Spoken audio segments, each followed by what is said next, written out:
Bueno, buenas noches. La verdad es que es un honor estar acá con ustedes y vamos a hablar un poquito de este tema que se ha quedado en el tintero por cuestiones ajenas a mi voluntad, que es vamos a hablar de la criminalidad, la delincuencia organizada y el lavado de dinero. Es nuestro tema siguiente y es el tema que vamos a trabajar esta noche y lo vamos a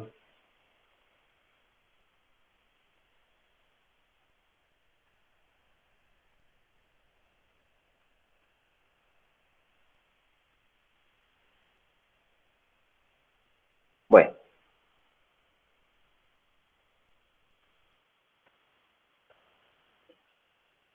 Vamos a hablar de la criminalidad, de la delincuencia organizada y el lavado de dinero. Bueno, la delincuencia fundamentalmente es un término que se asocia a una actividad antisocial, ¿verdad? Un delincuente cuando transgrede la ley, cuando violenta la ley, cuando comete hechos punibles, eh, realiza esa actividad de delincuencia. Esto realmente se origina del vocablo latín delinquentia, que significa la delincuencia es una cualidad del delincuente que denota su acción de delinquir. Entonces, cuando hablamos de delincuencia, estamos hablando de la acción de delinquir. Fundamentalmente, la delincuencia es un conjunto de infracciones, de hechos punibles contra la ley, un conjunto de infracciones contra la ley que pues, fundamentalmente constituyen delitos o faltas, ¿verdad? Y que violentan bienes jurídicos que el Estado ha protegido al criminalizar ciertas conductas, como que bienes jurídicos, la vida, la libertad, la justicia, el orden social, la tranquilidad, el patrimonio de las personas. La libertad de las personas, la libertad de locomoción, ahí tenemos el homicidio, el asesinato, el secuestro, tenemos el robo, el hurto, etcétera, etcétera, etcétera, etcétera.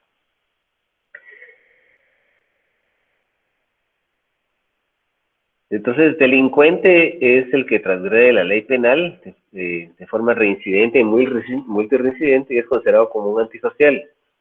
Es una persona que pone en riesgo a la sociedad y al Estado porque interrumpe el normal funcionamiento del sistema social. ¿Qué tenemos que entender por esto?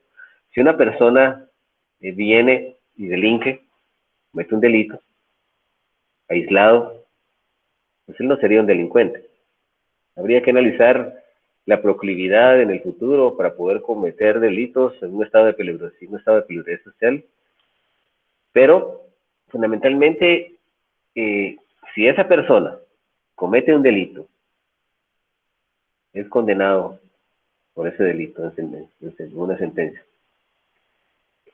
Una sentencia basada en autoridad de cosa juzgada, que quiere decir que es una sentencia a la cual se le han agotado todos los recursos que establece el sistema judicial. Esa persona que es condenada y vuelve a cometer otro delito al momento que es condenado por ese delito, de sentencia firme, basada en autoridad de cosa juzgada, esa persona ya es reincidente. Pero si este sujeto vuelve a delinquir una tercera vez, una cuarta vez, entonces ese es un multireincidente. Entonces, delincuente, ahí podemos catalogar a la persona que es reincidente o multireincidente, ya es un delincuente. ¿Sí? Eso ya es un delincuente. Y nosotros vamos a definir a la criminalidad, ¿sí?, como el conjunto porcentual de hechos punibles que se originan en un ámbito territorial determinado de la sociedad, en un espacio de tiempo determinado, ¿sí?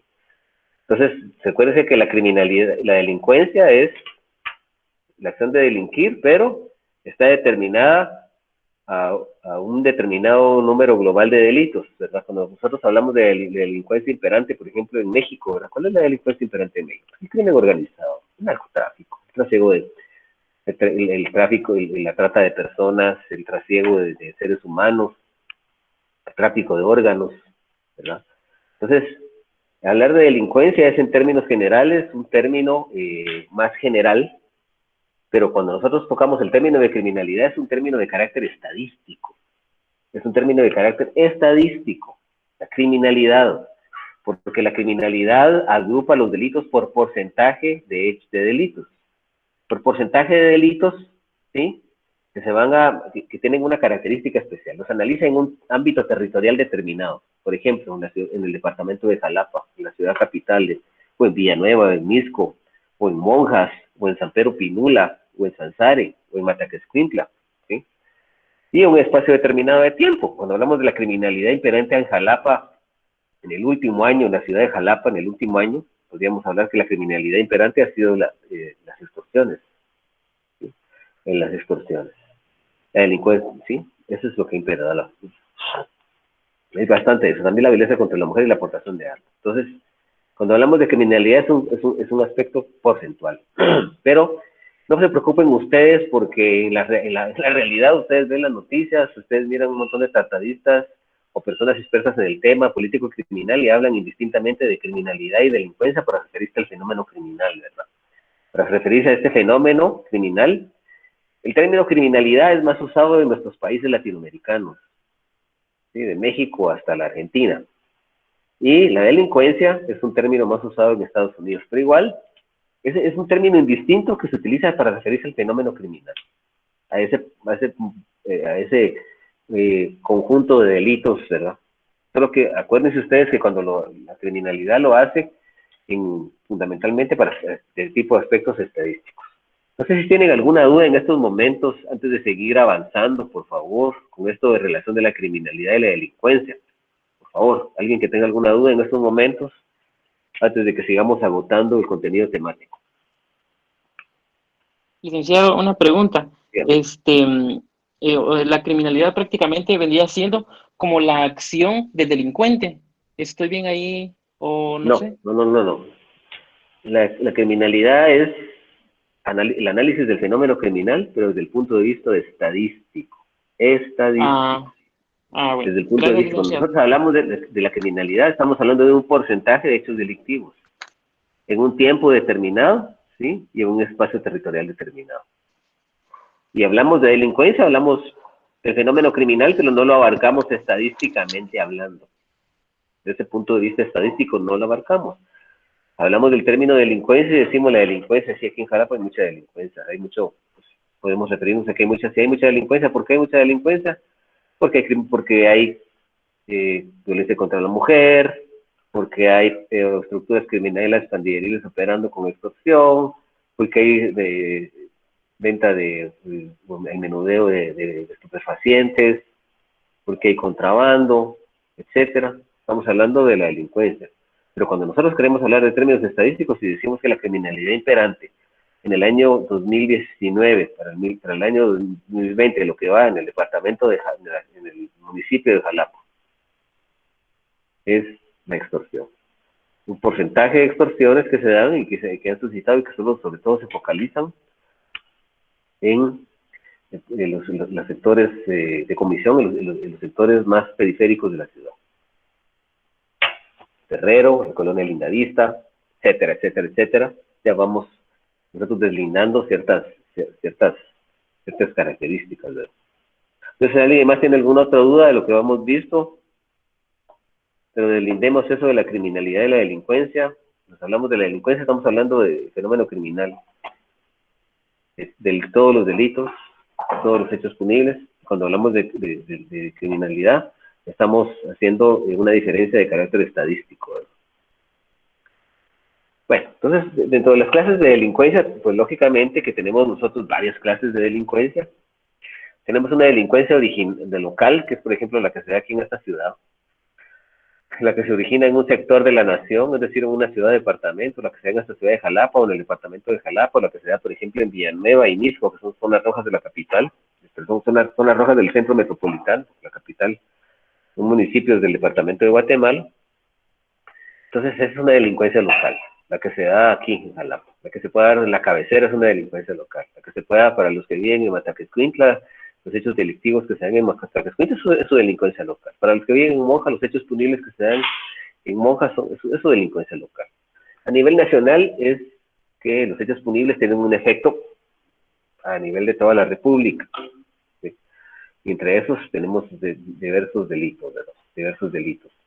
Sobre todo las bandas que se dedican a extorsionar gente, que lo hacen desde las cárceles que están en la ciudad capital y que extorsionan gente de acá, que extorsionan gente de distintos departamentos. O el lavado de dinero y las diferentes personas que se dedican a lavar dinero y que utilizan personas interpuestas en distintos lugares del país, a nivel nacional. Pero más adelante vamos a hablar de lo que es el lavado de dinero, de una forma más amplia, para que podamos tener una idea. Entonces, también tenemos otro tipo de delincuencia, que es la delincuencia transnacional, ¿verdad? La que trasciende fronteras y que opera en varios países. Y en este caso específicamente tenemos el ejemplo claro de la delincuencia organizada, ¿verdad? Que es más adelante vamos a hablar de la Convención de Palermo del año 2001, que es una convención, es un tratado en materia de derechos humanos de la Tratado Internacional de la Organización de Naciones Unidas, cuyo objetivo es tratar de erradicar y combatir la delincuencia organizada transnacional. Y cuando hablamos de crímenes transnacionales, es que trascienden fronteras. Por ejemplo, miremos el caso de los carteles de narcotráfico en México, pues eso trasciende fronteras, porque tienen diferentes brazos delincuenciales, tanto en Guatemala, como en Centroamérica, como en Colombia, como en Japón, como en Estados Unidos, que es a donde ellos van traficando la droga, y también ellos se dedican desafortunadamente al tráfico de ilegales, ¿verdad? También a la trata de blancas, el sometimiento por la fuerza a las mujeres a la prostitución, ¿verdad? Lavado de dinero, ¿verdad? Son crímenes que ya trascienden fronteras, son a nivel transnacional. Y también tenemos otro tipo de delincuencia, que es la delincuencia común, que eso se refiere a delitos comunes. ¿Qué son los delitos comunes? Son aquellos que son ejecutados de forma individual. Y si no son ejecutados de forma individual, pues no existe una banda, una estructura organizada. Cuando hablamos de una estructura organizada, estamos hablando de lo que comúnmente decimos nosotros como una banda. Entonces, este tipo de delitos son cometidos, delitos comunes, que son cometidos por delincuentes que no tienen mayor experiencia en cometer estos delitos, que tal vez es alguna única vez, o roban de eso para poder vivir. Cometen delitos, por ejemplo, como el robo, como el hurto, las estafas, los carteristas que andan por las calles robando, las personas que roban celulares, cuando no son parte de una estructura criminal, ¿verdad? Entonces esa es la delincuencia común, ¿verdad? Son delitos comunes, ¿verdad? Por ahí podría decir alguien, bueno, la violencia contra la mujer, pues es algo cultural, ¿verdad? Eso no es algo, no es delincuencia común, sino que es una delincuencia propia de nuestra cultura machista. Y así tenemos varias delincuencia común. Sí. Realmente la característica especial de la delincuencia común es que no requieren medios peligrosos para poder materializarse, no requieren la profesionalización del delincuente para poder materializarse. ¿Sí? Entonces esos carteristas que andan por las calles robando, ¿verdad? No tienen mayor experiencia, ¿verdad? Si ya lo hacen en grupo, con una estructura, por un tiempo determinado, con el objeto de subyugar, ya utilizan fusiles de asalto, utilizan vehículos de asalto, utilizan granadas, ahí se hace una estructura criminal. ¿Sí? Es distinto. Pero la delincuencia común no utiliza, la característica esencial es no utilizar medios o modos que aseguren que vengan a provocar el colapso del orden social y que pongan en peligro a los ciudadanos y al Estado, como sí lo es el narcotráfico o otro tipo de delitos, y terrorismo, por ejemplo. Entonces, si tienen alguna duda en esta parte, antes de que pasemos al siguiente tema, que es un tema bastante álgido, bastante delicado, un tema que sí es de ponerle mucho ojo, es un tema que es nuestra realidad actual, ¿verdad? Es un tema de como la delincuencia organizada, como el lavado de dinero, que son temas bastante fuertes, bastante duros. Entonces, si alguien tiene alguna duda de lo que hemos visto al momento, que quieran tocar en estos momentos, que podamos platicar de eso.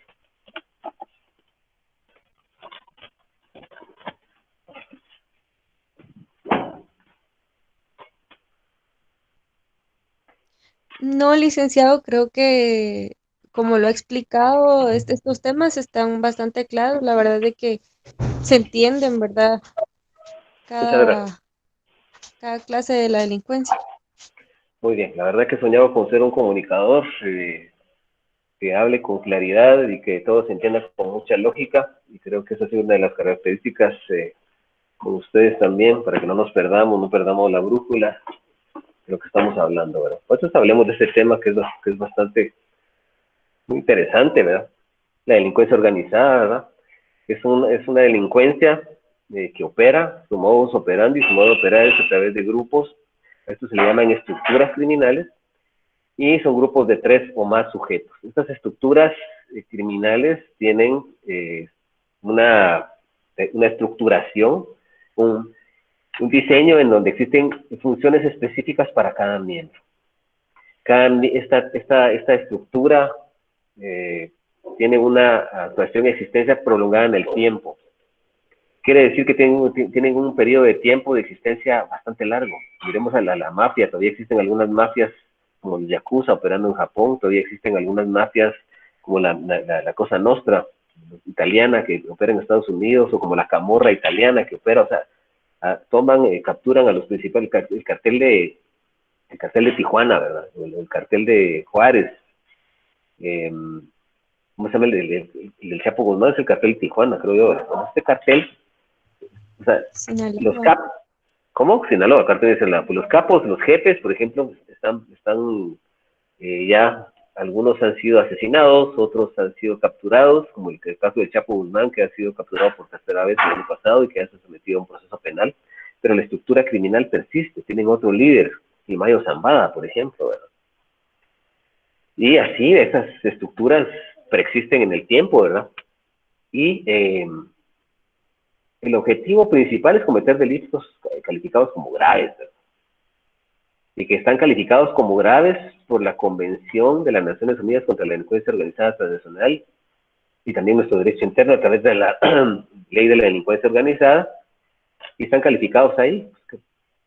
Estos delitos graves, secuestro, el asesinato, el tráfico de drogas, de armas, estupefacientes. Vamos a ver en una diapositiva siguiente, eso está por aquí, más adelante.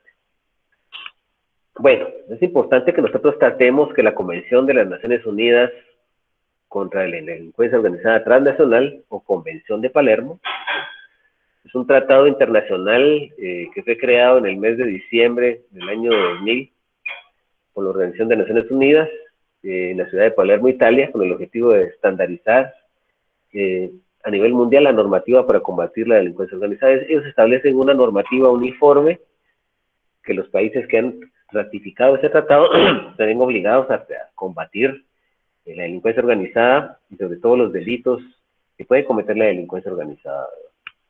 A partir de la ratificación de ese convenio, de esa Convención de Palermo, es que Guatemala crea la Ley contra la Delincuencia Organizada, el decreto 21-2006, con el objeto de combatir este fenómeno criminal, y para cumplir con el compromiso del Estado de Guatemala de suscribir a ratificar la Convención de Palermo. Pero quiero decirles que esta Convención de Palermo, Guatemala ya había ratificado esta ley contra la delincuencia organizada. Guatemala ya había ratificado la Convención de Palermo, pero no es hasta que la CICIG, la Comisión contra la Impunidad de Guatemala, comenzó a presionar a nivel interno para que se creara esa ley, la ley anticorrupción, y entonces fue creada por mucha presión por la CICIG, que la CICIG no tuvo que hacer mucha presión. Las Naciones Unidas también, como ente, la CICIG de las Naciones Unidas, crearon esta ley, pero Guatemala ya había ratificado la Convención de Palermo. A raíz de ahí se ven muchos hechos delictivos que antes no habíamos visto, que se estaban castigando porque creen que tenemos la cárcel llena de funcionarios públicos, porque los funcionarios públicos pues nunca fueron asesorados por sus abogados, en el sentido de que hoy pues esta ley trae algunos métodos especiales de investigación, como por ejemplo las interceptaciones de escuchas telefónicas, o sea, cuando se está escuchando a alguien que está hablando por teléfono, las entregas vigiladas, que es cuando se simula que se está entregando droga, se meten con el objeto de establecer cómo opera una estructura criminal o cualquier otro tipo de cuestiones ilícitas, o también los agentes encubiertos, ¿verdad?, que se infiltran en una organización criminal para ver cómo operan.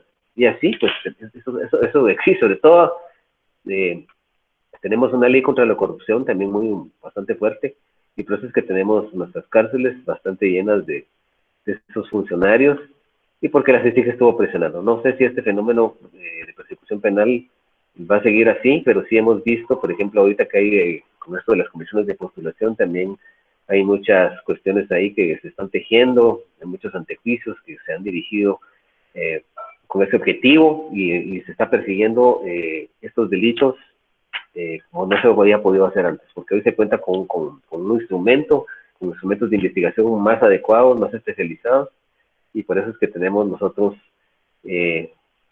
esta política criminal, que también es puro derecho penal del enemigo, ¿verdad? Los que ya lo conocen.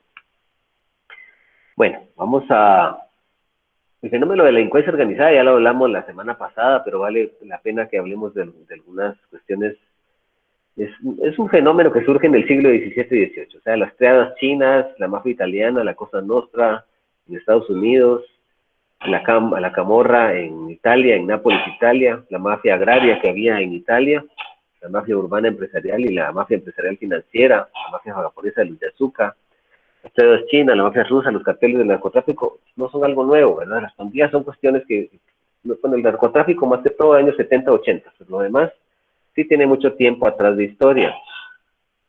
Y por ejemplo, hay que escuchar, sobre todo hoy en día, que la mafia italiana es poderosa. O sea, la mafia a nivel urbano empresarial es esa mafia que estaba metida en donde se financiaron complejos habitacionales en Italia, en ciudades dormitorio, a través de la mafia. Se financió, existen bancos que tienen dinero de la mafia. En esa época tenemos un famoso primer ministro italiano, Silvio Berlusconi. Silvio Berlusconi era un tipo que con los años 60, 70 comenzó con esto de los complejos habitacionales. Se les indicaba que existían tratos que su dinero era dinero proveniente de la mafia y dinero ilícito. Después compró el AC Milán, que es un famoso club de Italia, un club de fútbol. Compró la RAI, la Radio Televisión Italiana, que era una televisora y radio, una empresa de radio y televisión pues, del gobierno italiano. Él la compró canales, juntó canales en España, también en Francia, como el Canal Plus, que era de... Y se habla mucho de que él ha sido dinero de la mafia. Llegó a ser primer ministro de Italia, y me parece que también tuvo mucha influencia en muchos legisladores para ir cambiando ciertas leyes para correr con la suerte de la impunidad, ¿verdad? Es algo, la mafia es algo que está muy metido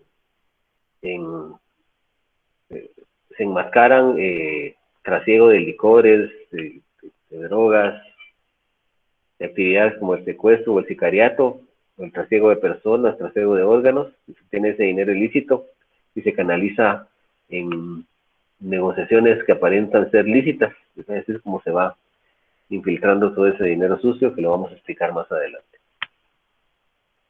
Bueno, estas estructuras criminales permanecen en el tiempo, porque sus integrantes le dan valor y respeto a la organización criminal. Para ellos está por encima de la organización criminal que ellos. O sea que primero muertos que antes de velar todos los secretos de la organización criminal. Primero muertos, es el dicho, antes de develar cómo opera esta organización criminal, cuáles son sus planes, dónde lava su dinero, cuáles son los delitos que cometen, los hechos delictivos. Y entonces tienen personas operando en distintos roles. Están ciertos líderes que se le llaman capos, que son los jefes.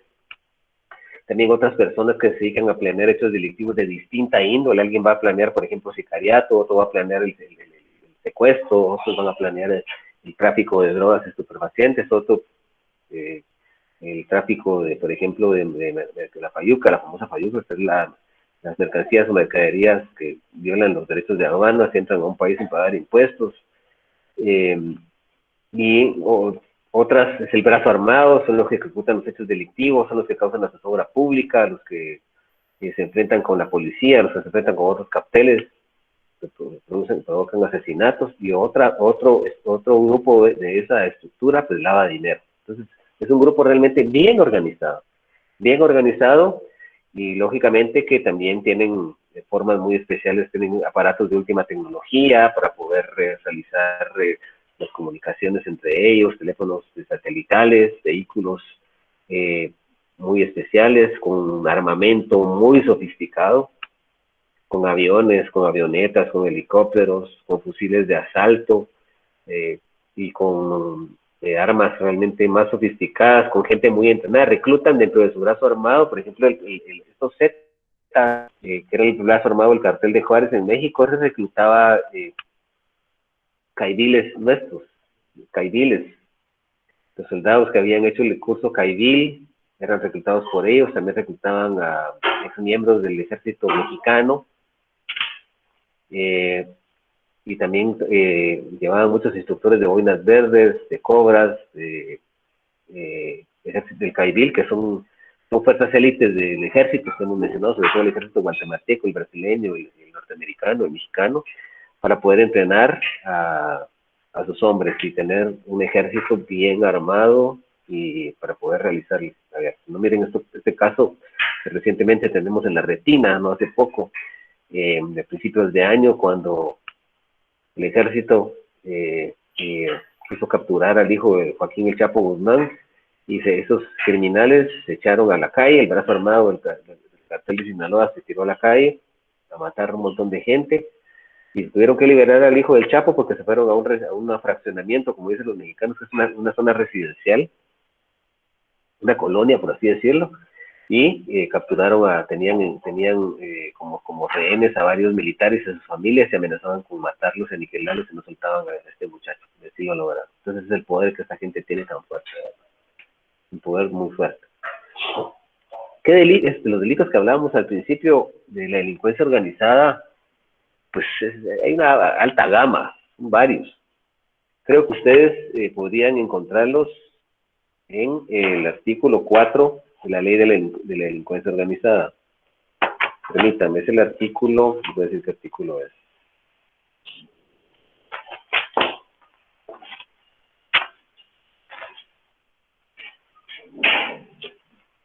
Sí, es el 3.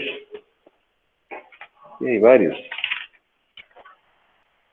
Tenemos la conspiración, pero también tenemos el tráfico internacional, siembra y cultivo, fabricación o transformación, comercio, tráfico de almacenamiento ilícito de drogas, promoción y fomento de drogas, solicitación de medios, alteración o expendio ilícito de recetas o suministros, transacciones e inversiones ilícitas, hay varios, ahí están todos, pero yo cité solo aquí algunos de todos. Por ejemplo, la asociación ilícita, ¿verdad? Que la delincuencia organizada es punible. Y es punible en nuestro país bajo la figura de la asociación ilícita. Ya la vamos a ver en adelante. Tenemos el lavado de dinero, fabricación, almacenamiento, expendio, promoción de drogas, el tráfico internacional de drogas, narcotráfico, lavado de dinero, asesinato, tráfico ilícito de personas, tráfico de órganos, el plagio o secuestro, el robo agravado, la trata de personas, que es el sometimiento de personas a prostitución, de trabajos forzados, esclavitud, el plagio o secuestro, la estafa, el peculado, la malversación, el cohecho, obstrucción a la justicia, por mencionar algunos, porque son diversos. Y están establecidos en la Convención de Palermo y sobre todo en la Ley de Delincuencia Organizada. Bueno, vamos a hablar de la asociación ilícita. O sea, cuando hablamos de delincuencia organizada, es de los delincuentes. Recordemos que el artículo 34 permite que las personas puedan organizarse con fines pacíficos, con el derecho de asociación. Pero cuando ese derecho de asociación es para actividades delictivas, entonces eso es punible. Y eso es punible, esas asociaciones, estructuras que tienen su objetivo es cometer hechos punibles, hechos delictivos, después de constituidas o constituidas, promuevan la comisión. En Guatemala se regula como delincuencia organizada en el tipo penal de asociación ilícita. Y si nosotros analizamos ese artículo 4,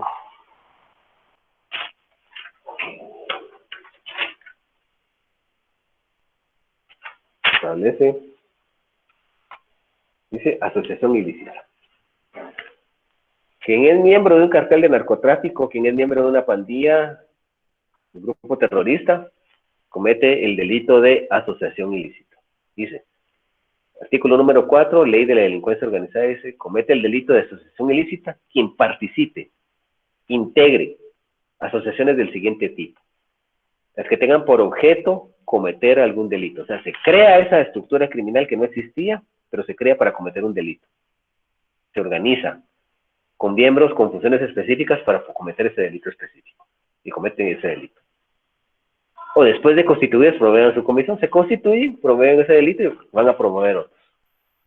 Dice agrupaciones ilegales de gente armada, delincuencia organizada, de la que venimos hablando, y grupos terroristas. Dice, este delito será sancionado con una prisión de 6 a 8 años de prisión sin perjuicio de las penas asignadas a los delitos cometidos. Bueno, alguien me puede decir, bueno, soy 6 años de prisión, qué poquito, ¿va? ¿Sí? Pero recuérdense que son 6 a 8 años de prisión, pero son inconmutables. O sea, no se puede convertir en multa. O sea, aquí una persona que es cometida de hechos tiene que purgarlos en prisión. No hay aquello de que se vaya a convertir esto en una multa, porque hay hechos punibles que cuando no sobrepasen los 5 años, pues son conmutables. ¿Qué quiere decir?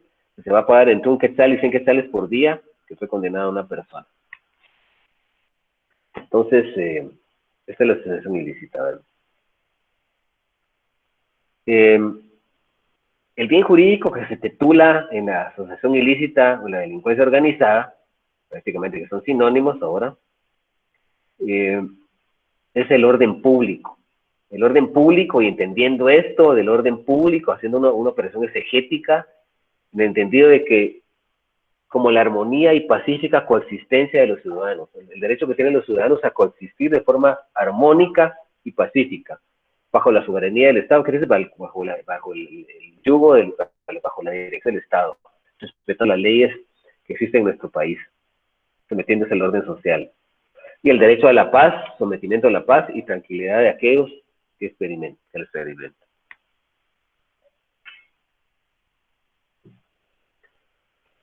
Bueno, también la delincuencia organizada, por asociación ilícita, es un delito de peligro concreto, porque se va a lesionar, lógicamente, el orden público.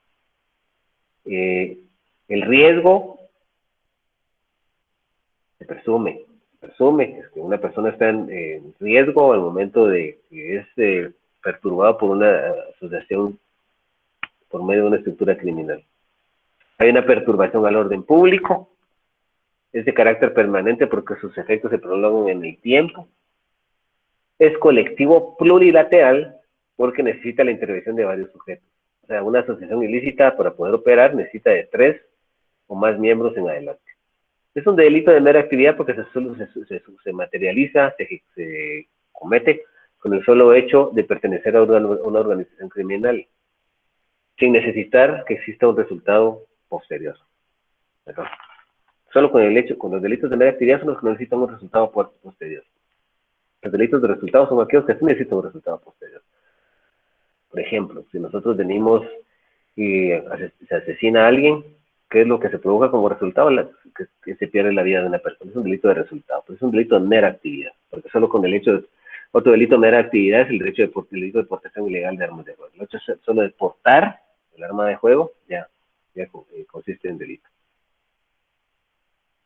El recto ejercicio del derecho de asociación está regulado en el artículo 34 de la Constitución Política de la República de Guatemala y es un derecho intuito personal, es un derecho fundamental, es un derecho humano que los ciudadanos guatemaltecos tienen para reunirse y asociarse para fines lícitos. No sé si alguien tiene, por favor, la Constitución, que me pueda leer. A ver, Manolo, ¿me puede leer el artículo 34 de la Constitución Política de la República de Guatemala? Ahorita, licenciado. Derecho de asociación, artículo 34. Derecho de asociación. Se reconoce el derecho de libre asociación. Nadie está obligado a asociarse ni a formar parte de grupos o asociaciones de autodefensa o similares. Se exceptúa el caso de la colegiación profesional. Así es. Nos queda claro eso, ¿vale? El derecho de asociación es un derecho fundamental, siempre y cuando tenga fines lícitos, ¿verdad? Ese es el objetivo. Bueno, vamos a antes del lavado de dinero, no sé si tienen alguna duda de lo que hemos hablado con relación a la asociación ilícita, ya que hemos terminado este tema, la delincuencia organizada, ¿hay alguna duda? ¿Es? No, licenciado. No. ¿Tan claro está? ¿Tan hablo claro yo? La verdad que sí, lo explica muy bien. Bueno, ¿hay alguien más que tenga alguna duda, jóvenes? A ver, la compañera... ¿Cómo se llama la compañera? Bueno, alguien que quiera preguntar algo, si no seguimos. ¿Quieren que ha quedado suficientemente claro esto? Si no, vamos a seguir.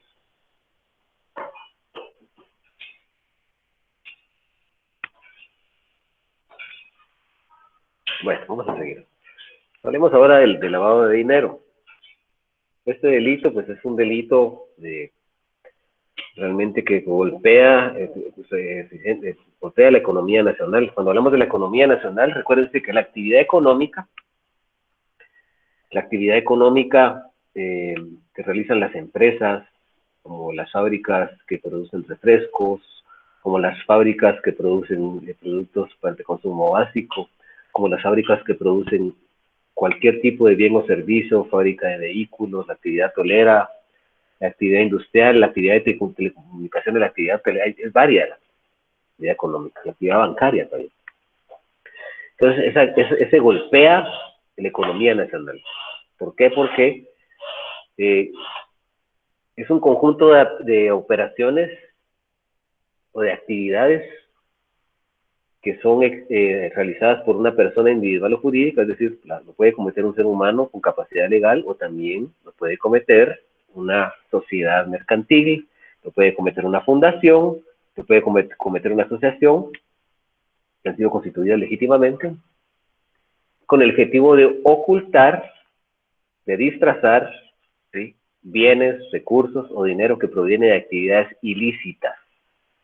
Con el objeto de ocultar el rastro delictivo de esto, se llama una operación ilícita. O sea, todo ese dinero que se obtiene, por ejemplo, el dinero que obtienen de la venta de drogas, el dinero que se obtiene del trasiego o el tráfico de humanos, por ejemplo, los inmigrantes que son trasladados de forma ilegal a Estados Unidos, de la compra de venta de órganos humanos, del riñón, del corazón, etcétera, del que se obtiene por la venta de drogas, por la venta de armas, el que se obtiene y que viene el dinero que se obtiene del secuestro, el dinero que cobran los sicarios para matar, esas son actividades ilícitas. Y todo ese dinero es un dinero que es mal habido. Pero ¿cuál es la clave aquí? Si nosotros vamos al banco y queremos depositar $10,000, no nos van a preguntar mayor cosa. Pero si nosotros depositamos más de $10,000, ¿sí?, o quetzales que equivalgan a más de $10,000, entonces ahí tenemos que justificar de dónde viene ese dinero, porque si no lo podemos justificar, y aquí se da una inversión de la carga de la prueba. En el proceso penal guatemalteco, quien tiene la carga de la prueba es el ente acusador, el Ministerio Público. Es un derecho fundamental, el derecho de presunción de inocencia regulado en nuestra Constitución, ¿sí? Es un derecho fundamental, pero en este caso, desafortunadamente, en el caso de lavado de dinero y otros activos, ahí se invierte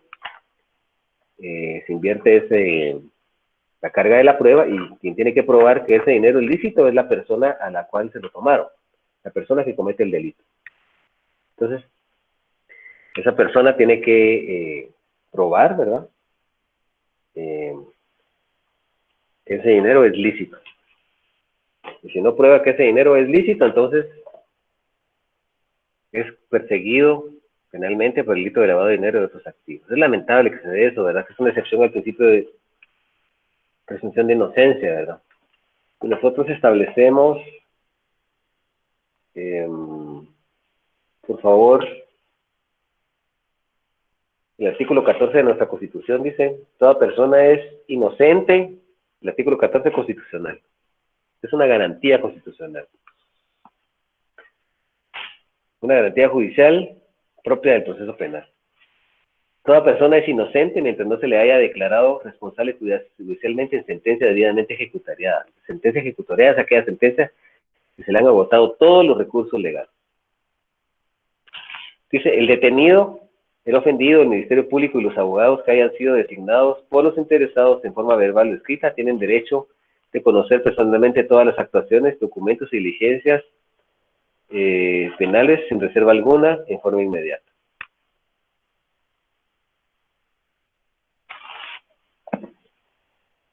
Si analizamos el artículo 2 de la Ley de Lavado de Dinero de otros activos,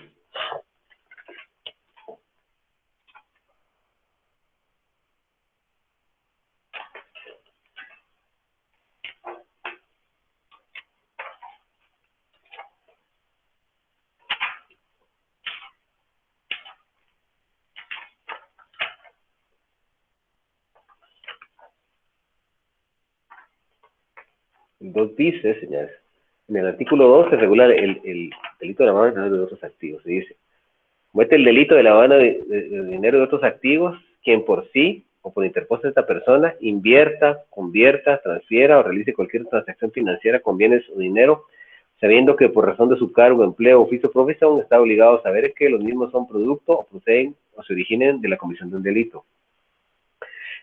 Adquiera, posea, administre, tenga o utilice bienes o dinero sabiendo que por razón de su cargo, empleo, oficio o profesión está obligado a saber que los mismos son producto o proceden o se originan de la comisión de un delito.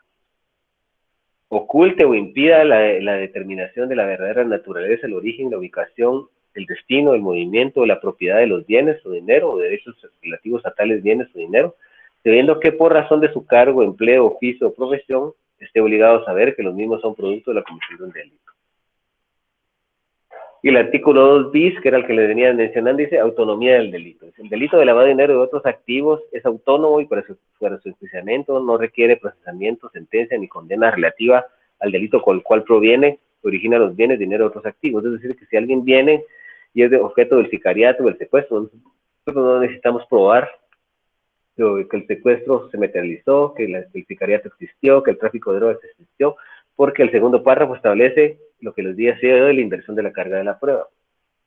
Dice, la prueba del conocimiento de la procedencia de origen ilícito de los bienes, dinero y otros activos, requerido en los delitos de lavado de dinero, se podrá hacer por cualquier medio probatorio de conformidad con el Código Procesal Penal, incluyendo las inferencias que se desprendan de las circunstancias objetivas del caso. O sea, quiere decir que el delincuente que se le tome con unos 2 o 3 millones de dólares, él tiene que justificar que ese dinero es lícito. Y no se necesita haber probado antes que existió un secuestro, que existió un homicidio, que existió tráfico de drogas, que hay trata de personas, porque esos delitos son independientes. Miren, esta ley, qué bonita.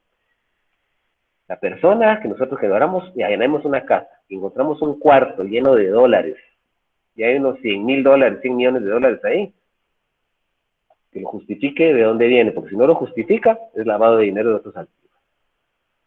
Entonces, eso es derecho penal del enemigo. ¿Qué es lo que sucede ahí? Dijimos que el derecho penal del enemigo limita garantías. ¿Y qué garantía está limitando aquí? Ni siquiera la está limitando. Sí, la está quitando. La garantía del principio de presunción de inocencia. Es lo que se está menguando aquí. ¿Sí? ¿Alguien me decía algo? Perdón. Sí, que la garantía que se le da ahí es que él podía justificar, o sea, de dónde proviene el dinero. O sea, la persona No. tiene... ¿No? No, porque yo, por ejemplo, si yo vengo y asesino a alguien aquí afuera de mi casa, por ejemplo, en el caso que yo sea un delincuente, a mí no me pueden, para poderme juzgar, el Ministerio Público tiene que probarme a mí a través de la actividad probatoria que yo asesiné a esa persona. En cambio, si yo cometo lavado de dinero de otros activos, el Ministerio Público no tiene que probarme a mí que yo cometí lavado de dinero de otros activos. Yo tengo que probarle al Ministerio Público, al Estado, al juez, que yo no cometí lavado de dinero de otros activos y que los 100 millones de dólares que tengo en un cuarto de mi casa provienen de actividades lícitas. Ahí se da la inversión, por eso es la inversión de la carga de la prueba. ¿Cómo se entiende esa inversión de la carga de la prueba? El Ministerio Público tiene la carga de la prueba. El Ministerio Público ejerce la acción penal en la República de Guatemala. ¿Sí? El artículo 181 del Código Procesal Penal establece, salvo que la ley penal disponga lo contrario, como en este caso que vamos a ver, salvo que la ley penal disponga, el Ministerio Público y los tribunales tienen el deber de procurar por sí la investigación de la verdad mediante los medios de prueba permitidos y de cumplir estrictamente con los preceptos de este código. ¿Sí? Entonces, el Ministerio Público tiene la obligación de investigar y probar, pero el delito de lavado de dinero o otros activos, no. El artículo 107 del Código Procesal Penal también establece, dice, el ejercicio de la acción penal corresponde al Ministerio Público como órgano auxiliar de la Administración Pública de Justicia. Conforme a las disposiciones de este código, tendrá a cargo del procedimiento preparatorio de la dirección de la Policía Nacional Civil en su función investigativa dentro del proceso penal. Entonces, quien tiene en un proceso penal, quien debe probar que una persona es culpable es el Ministerio Público. Artículo 14 constituye el principio de presunción de inocencia. Toda persona es inocente mientras una sentencia no establezca que no lo es culpable. Pero en este caso, en el lavado de dinero de otros activos, el Ministerio Público no tiene que probarme a mí que yo estoy cometiendo lavado de dinero. Al revés, el delincuente tiene que probarle al Ministerio Público que él no cometió ese delito porque ese dinero es lícito. Independientemente de cualquier cosa, tiene que probar que es lícito.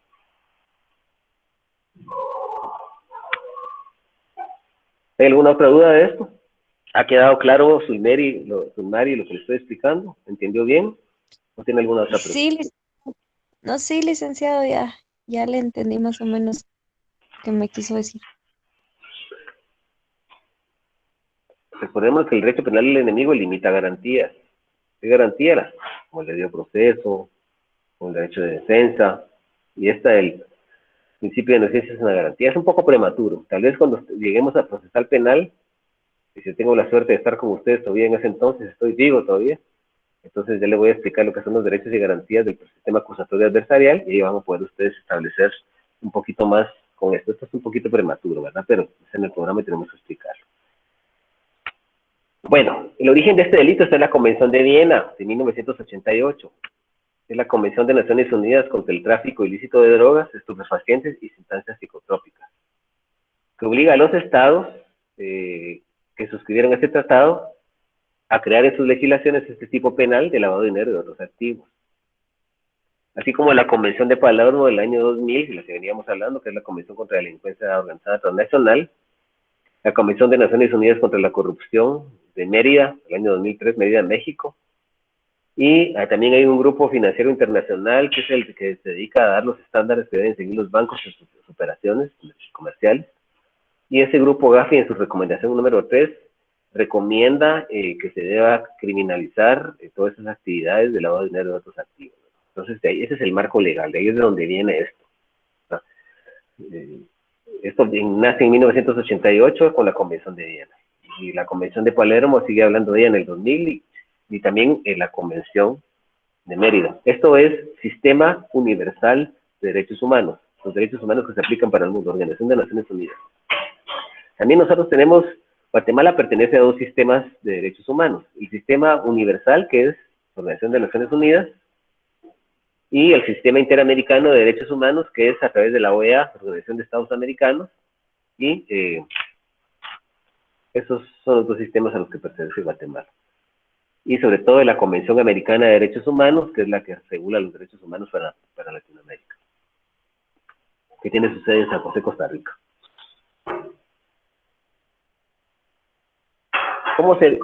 ¿Con qué otros nombres se le conoce al lavado de dinero y de otros activos? Se le conoce como lavado de activos, lavado de dinero, blanqueo de capitales, blanqueo de dinero, legitimación de capitales, en inglés money laundering, Estados Unidos.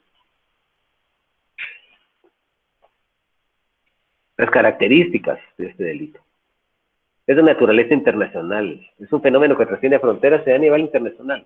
El lavado de dinero, las estructuras criminales van a lavar dinero a México, a Belice, lavan dinero sobre todo en paraísos fiscales como Panamá, o como las Bahamas o Suiza, que son países que no tienen esa ley de lavado, no han ratificado ese tratado de la Convención de Palermo, ni la Convención tampoco la de Viena. Entonces, son paraísos fiscales porque ahí las personas no tienen la obligación de justificar el dinero que depositan en los bancos. Por eso es que es un paraíso fiscal. Y también son países cuyos impuestos realmente son inexistentes, ¿verdad? La persecución penal en esa materia fiscal no existe. Entonces, es a nivel internacional porque trasciende fronteras. Es de dimensiones incuantificables porque es imposible establecerlo a niveles estadísticos, porque realmente eso de lavado de dinero es en cantidades millonarias. Los delincuentes utilizan métodos complejos para poder lavar el dinero, ¿verdad? Desde personas interpuestas, empresas falsas, supermercados falsos, supermercados, un montón de cosas, vamos a ir hablando más adelante. La profesionalización, las personas utilizan las técnicas más complejas para cometer este delito, por eso se consideran verdaderos profesionales en el lavado de dinero, que lavan dinero, ¿verdad? Utilizan testaferrato, etcétera, personas interpuestas, grandes cantidades de dinero masivas sin justificarse, grandes cantidades en efectivo. El bien jurídico tutelado de la economía nacional, y entendemos como la economía nacional todo aquel dinero que proviene de actividades empresariales, industriales o comerciales, que son los que permiten mantener nuestra economía y tener el balance de la economía. Es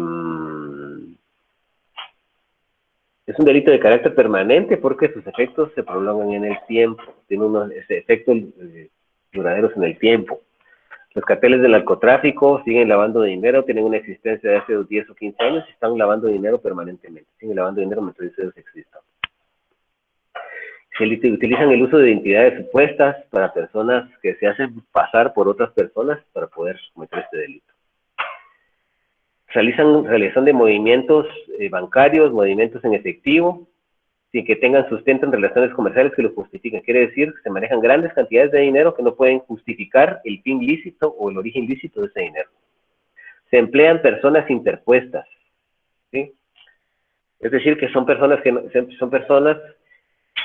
no tienen una disponibilidad económica sobre los bienes, que personas que por su perfil social no podían manejar esas grandes cantidades, por ejemplo, como un maestro de escuela primaria, ¿verdad? Como un trabajador de un banco, un trabajador de alguna entidad del Estado, que ganan el salario mínimo, que ganan 2.600 quetzales, jamás podrán tener una cuenta de 10 o 20 o 30 millones de dólares. Testaferrato, se llama eso. Está regulado en el artículo 448 cuater del Código Penal. Y este artículo preceptúa lo siguiente.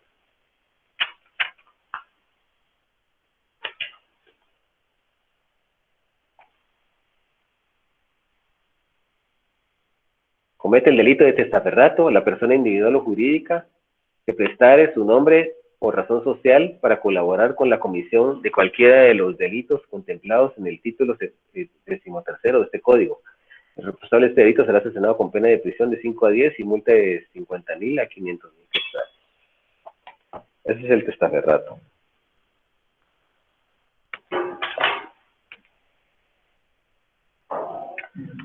También se da la realización de actividades económicas a través de países o lugares con regímenes fiscales opacos o irregulares respecto al ámbito nacional, que son los paraísos fiscales. Es a donde se van a depositar esas grandes cantidades de dinero en Suiza. Usted puede depositar más de 10.000 dólares y no le van a preguntar que justifique de dónde sacó ese dinero. O por ejemplo, en las Islas Caimán, algunas islas del Caribe, en las Islas Vírgenes, donde hay bancos, donde se puede ir a depositar ese dinero y no le van a pedir que justifique de dónde viene. Son bancos en Panamá también. ¿Por qué creen que Serrano Elías está ahí? Se fue a lavar todo el dinero que se robó. Falsedades documentales, que quiere decir que se utilizan documentos falsos para poder tratar de darle apariencia de ilícito a ese dinero que no lo es. Dice el enmascaramiento de la cuantía total de la disponibilidad económica de los implicados a través de varios depósitos bancarios injustificados, ¿verdad? Obviamente se trata de enmascarar su verdadero carácter de esas personas a través de varios depósitos. ¿Podrían apagar ese micrófono, por favor, o alguien tiene alguna duda? ¿Hay alguna duda? ¿Hay alguna duda? Dice la disponibilidad de un efectivo cuyo origen no está determinado y aparece relacionado con actividades y sujetos que pueden propiciar. Lo que decíamos, es una persona que tiene el salario mínimo y de repente aparece con unos 400 o 500 mil quetzales, por ejemplo, en el banco, y es un maestro, ¿verdad? O es una persona que gana el salario mínimo de 2.600, 2.800 quetzales, ¿verdad? Entonces, esas son las características de este delito, y por ahora, pues, creo que vamos a agotarlo por aquí, pero no sé si ustedes tienen alguna duda. Sería bueno que si la tienen, pues que la platiquemos ahora. ¿Tienen alguna duda?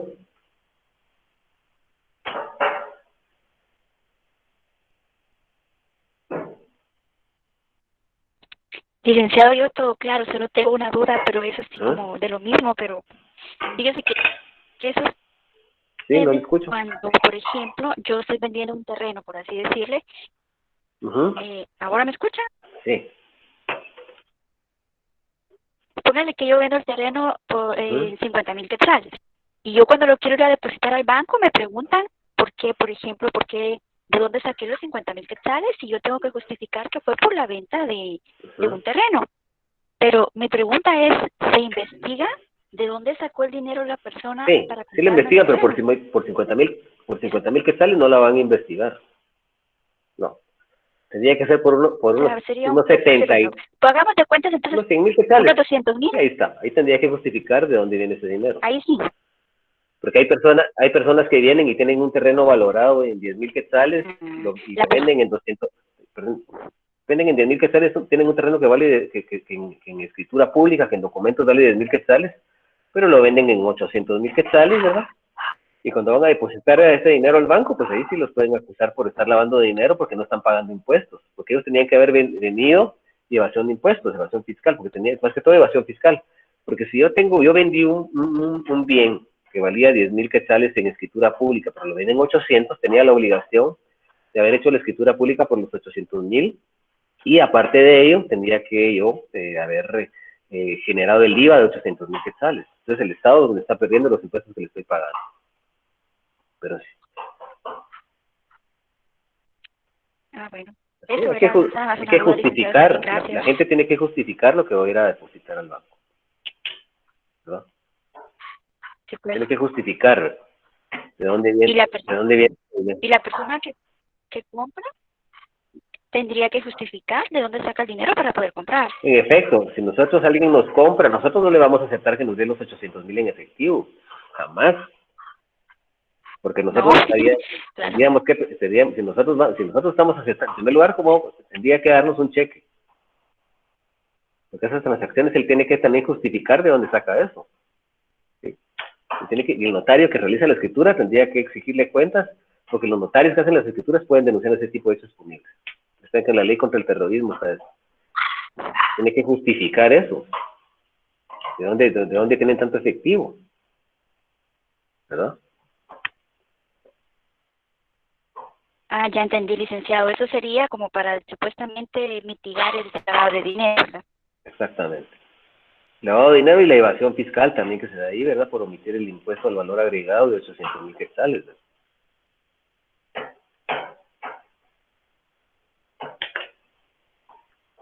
Está bien, licenciado, gracias. ¿Tiene alguna otra duda? Pregúntela, por favor, porque ahorita las dudas son muy importantes en esta etapa del curso. La verdad que es una figura muy compleja.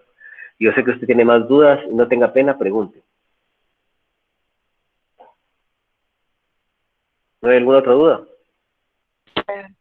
Ahora no, licenciado, ahí estamos bien. ¿Seguro? ¿Alguien más que tenga alguna duda? Sí. Bueno, miren, la otra semana vamos a dejar una pequeña tarea. Y la tarea consiste, yo voy a grabar esto, yo lo voy a subir. Les voy a subir otro material de lavado de dinero y quiero que hablemos un poquito, que ustedes me vengan a explicar acá. Vamos a armar un foro y me van a hablar quiénes están de acuerdo con los paraísos fiscales y quiénes no están de acuerdo con los paraísos fiscales. Entiéndase por paraíso fiscal aquellos países en donde no existe un control de lavado de dinero, no tienen leyes que persigan el lavado de dinero. Eso va a ser nuestro tema. Ya voy a subir la tarea La voy a subir y le vamos a otorgarle un punto a las personas que participen en la charla de la otra semana. ¿Sí? Vamos a otorgarle un punto. ¿Sí? De todavía los que tenemos en juego, un puntito. No lo vamos a hacer por escrito, porque he visto que algunos no entienden las temáticas, ni se meten, no les importa meterse ahí a charlar. Entonces, la otra semana vamos a platicar acerca del paraíso fiscal. Voy a tratar de ampliarles un poquito de esa información de los paraísos fiscales y vamos a hablar de eso aquí en clase. Vamos a hablar un poquito de los paraísos fiscales. Así términos. Voy a ver si consigo algún material, pues si no ustedes investiguenlo, ¿verdad? Pero ahí tengo ahí lo que es un paraíso fiscal, es sencillo. ¿Quiénes son partidarios de los paraísos fiscales y quiénes no son partidarios de los paraísos fiscales? ¿Quiénes están de acuerdo con que esté criminalizado el lavado de dinero? ¿Quiénes no? Y hablamos así como la vez pasada, que todos todos queríamos opinar de eso, ¿verdad? ¿Les parece, no? Sí, está bien. Sí, Para mí está muy licenciado. bien.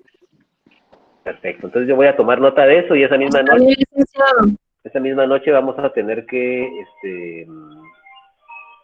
participar y esa misma noche voy a calificar. ¿Les parece? Les voy a dar un subpuntito por eso. ¿Verdad? Para que hablemos un poquito de lo que es el paraíso fiscal, ¿verdad? Porque eso ustedes no lo conocen, pero sí tienen una idea. Entonces, opinemos. La otra clase se trata de opinar. No sé si hay alguna otra duda por ahí. ¿Tienen alguna duda? Licenciado, buenas noches. Buenas noches. Fíjese que yo tengo una duda con relación a la evasión fiscal. ¿Mm? Mi pregunta es que si hay un monto específico en el cual se considere desde ese monto ya como una evasión fiscal. Evasión fiscal es no pagar impuestos. Pues hay un hecho generador del Estado que es que usted tiene que pagar impuestos y usted no paga impuestos. Por ejemplo, usted mete, O sea, no importa. usted mete producto del... Sí, no, eso no importa el monto. Usted evade impuestos. No importa que sea un centavo, pero usted evade impuestos. ¿Qué impuestos puede evadir usted? Por ejemplo, los impuestos de aduanas que tienen que pagarse. Si usted tiene, por ejemplo, consigue producto, por ejemplo, tabaco, cajetillas de cigarrillos en México y las pasa ilegalmente, no paga los impuestos que tiene que pagar en La Habana, y hay una evasión fiscal. Y ya cuando los vende al público, sin pagarle el IVA al Estado, esa es evasión fiscal. Bueno, ahí estamos. Gracias, licenciado. Okay. Entonces, por ejemplo, cuando alguien vende y no tiene así, digamos, de lo que vende, está evadiendo impuestos. No le escuché muy, aunque sea una venta pequeña. No le escuché muy bien. Repítame porque su audio no está muy bien. Por ejemplo, si eso creo, ¿ahora sí? Sí, hable. Bueno. Sí, le escucho. Por ejemplo, está bien. Si alguien tiene un negocio, o sea, vende cosas, pero no, por muy pequeño que sean, y no paga impuestos, ahí está evadiendo. O sea, por eso es que dicen que no importa el costo. Exacto. Aquel notario que llega, aquel médico. Licenciado, mire, yo tengo... ¿Sí? Hable. Mire, tengo otra duda. Por ejemplo, uno va y compra en la despensa y usualmente le preguntan con NIT y uno dice consumidor final o uno da su NIT. En el momento que uno da su NIT, aunque uno no utilice para lo que es necesario el asunto de la factura, o sea, la mayoría de gente pide factura a fin de año. Evasión fiscal. ¿Cómo se está pagando el impuesto? La despensa, ¿verdad? Exactamente. Sí, cabal. Ya lo entiendo. O sea que siempre hay que pedir factura. Sí, siempre hay que pedirla, a nombre de uno. Siempre hay que pedirla. No, eso nos sirve para hacer nuestra declaración a final de año, ¿verdad? Sí, pues gracias. Se da la orden. José María Ortiz Monterola.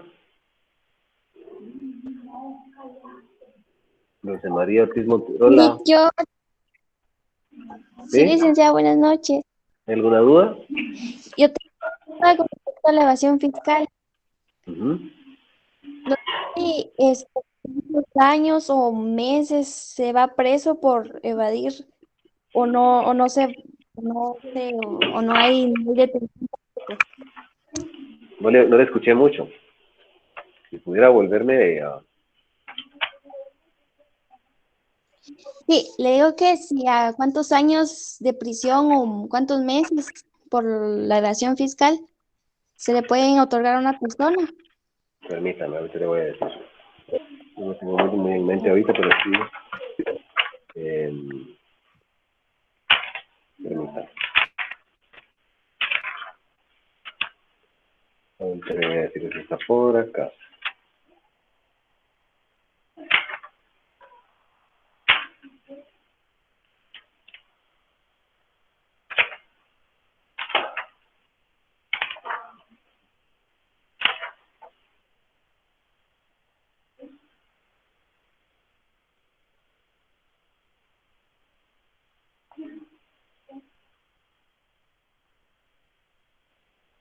Es el delito de defraudación tributaria. Dice, comete delito de defraudación tributaria que mediante simulación, ocultación o maniobra, ardido o cualquier otra forma de engaño, induzca de error la administración tributaria en la determinación o el pago de la obligación tributaria, el pago de impuestos, ¿no? De manera que produzca detrimento o menoscabo de la recaudación impositiva, la recaudación de impuestos. El responsable de este delito será sancionado con prisión de 1 a 6 años, que gravará el juez con relación a la gravedad del caso, y multa que violente el impuesto emitido.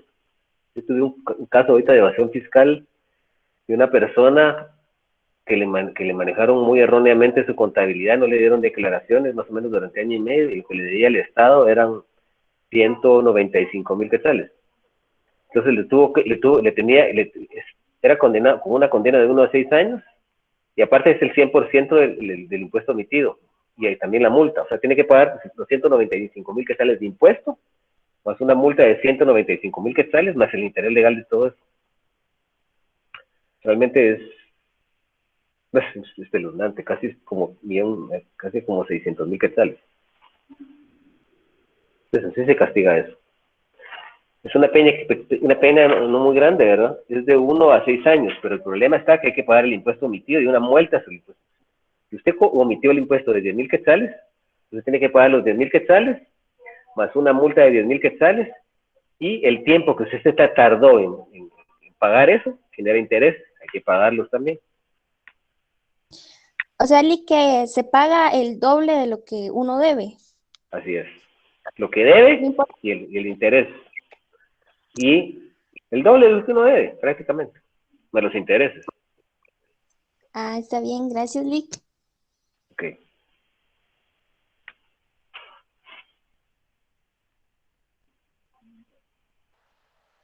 Licenciado, yo tengo una duda. Dígame.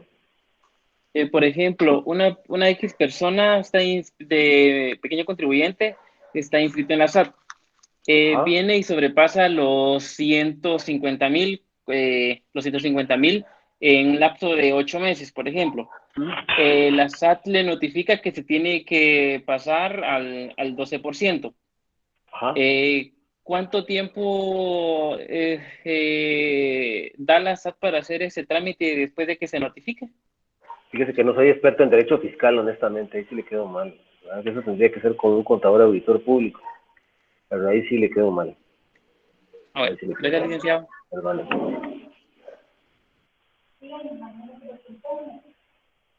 Bueno, ¿alguien tiene alguna otra duda?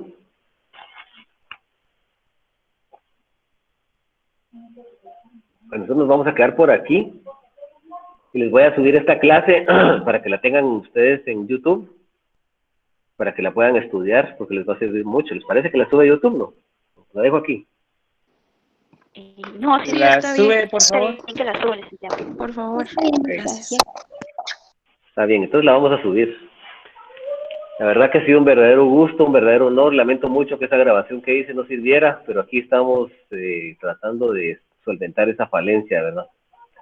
Estamos tratando de solventar esa falencia y espero que esta clase haya sido de su total agrado y que realmente pues hayan entendido bien estas figuras que explicamos hoy y que las podamos manejar para nuestra vida. Nosotros nunca debemos estudiar por un examen.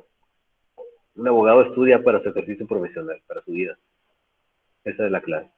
No prepararse para un examen. Si se prepara para un examen, se engaña a sí mismo.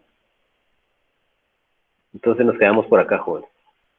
Es un gusto saludarlos y hasta una futura ocasión. Gracias, licenciado. Buenas noches.